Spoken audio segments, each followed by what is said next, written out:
Hindi na sumagot, masasaktan ka daw, ma'am. Si mama kasi lagi namimigay ng pera. Kaya pag kailangan nyo ng pera, i-DM nyo siya. Siguro yung pag-alaga at pagpapalaki niya sa amin na ganito kami. Ayan, yung pagmumotor niya habang kumakain. Parang nagmumotor ah. Yun yung mga best. Yung simple lang. Tapos, magiging masaya ka na at makontento. Ang dami. Sige na, habol ka na. 1. Siyam kasi, since bata tayo, until tumanda tayo, she's still very caring and she takes care of us and very loving. Inulit mo lang yung sinabi ko Yan lang, lagi. Shay. Ba't parang siya? Ako ba nanay mo? Nakatingin ka sa akin?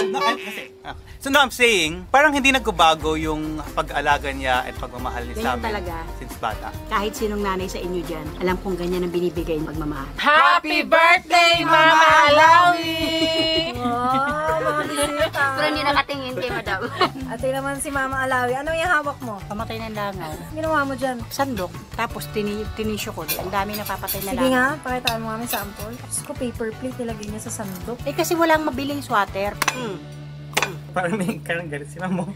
Seryoso. Ayun, meron pa isa siyang pinatay, dalawa. Okay guys, so tag-ipipiso tayo, paparamihin natin to. So 5 piso yan, ang kapalit niyan kay mama. Ayaw niya kasi magregalo, kaya magpapalaro na lang tayo. Ang 1 piso nito, pag nahanap niya is 100,000.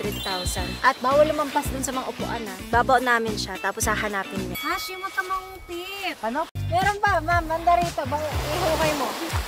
Ganda yan.